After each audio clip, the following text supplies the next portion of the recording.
Alrighty, y'all, welcome back. And in this video, we are going to be taking a deeper dive into transactions.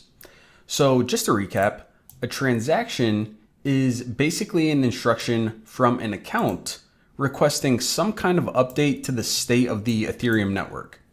Now, the most simple example would be a transaction requesting a transfer of Ether from one account to another. And in this example, the part of the network that would update is, of course, the account balance of this blue person and this green person right here. Now, on that note, transactions can also be instructions to the network to execute smart contracts. Now, an important point to make is that all transactions are always initiated by an EOA. In other words, by a human or an account with a private key. Contracts, however, once triggered, let me draw a little arrow here. So once they are initially kicked off by an EOA, they can indeed, let me find my little red dot here, they can call other contracts as part of their execution. So again, in the Ethereum network, contracts can indeed call other contracts. They just can't initiate the process. The process has to be initiated by an account with a private key. Now, another point to make is that all transactions on the Ethereum network, they are going to require a fee in order to be executed.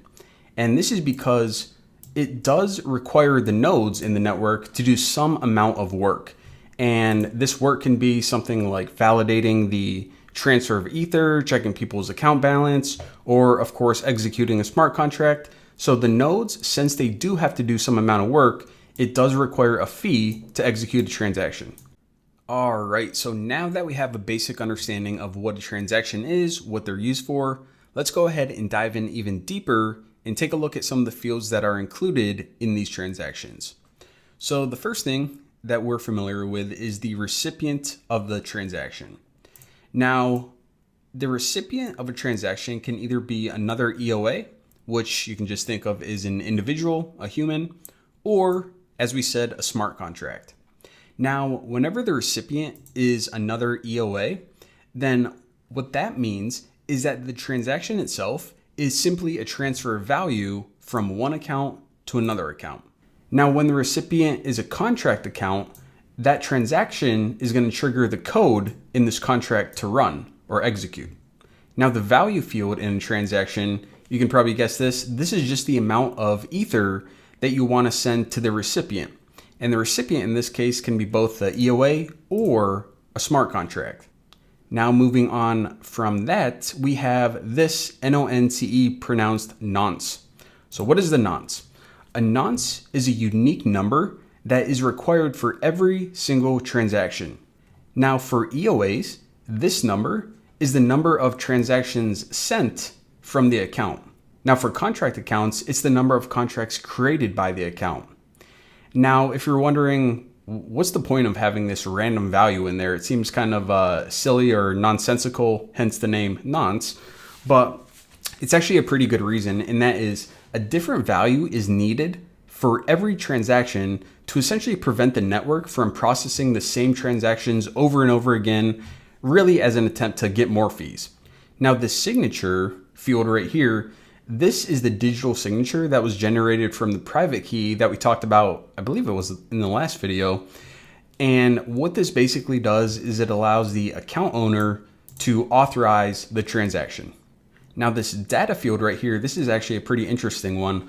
We'll be getting into this a bit more later when we write our own smart contracts, but high level overview, this is an optional field used to include really any arbitrary data. Now it's used primarily whenever you're calling smart contracts because it can indicate which functions to run, which parameters to use, so on and so forth.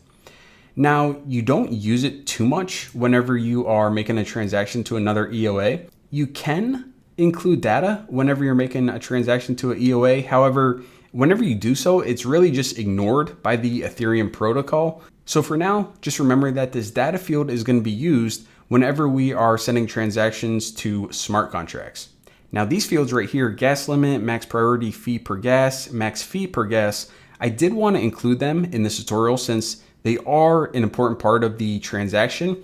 However, I don't want to get too deep in the weeds because we are going to have a separate tutorial covering each of these concepts in more detail later on. A dedicated gas tutorial. It's going to be pretty interesting. However, just to kind of complete this tutorial and not leave any gaps in your mind, I will mention quickly a brief overview of what gas is. So gas is essentially the fee required to process a transaction, and it's based on how much computational effort is required by the network. Now, for simple transactions like a transfer of Ether from one person to another, the fee isn't much. However, for complex smart contracts that require a lot of computational power, that gas fee is going to be quite a bit. So for now, we can think of gas simply as a transaction fee. And even though that isn't 100% technically correct, later on we can dive into exactly how everything is calculated and we'll clear up any misconceptions there. But for right now, all we have to remember is that whenever users are going to send a transaction, that they are going to have to pay a fee, and that is basically the gas right here. And also, I will mention this gas limit since I guess it is related to this. Users are also going to include a value for gas limit, and this is just going to indicate the maximum amount that they are willing to spend on a transaction.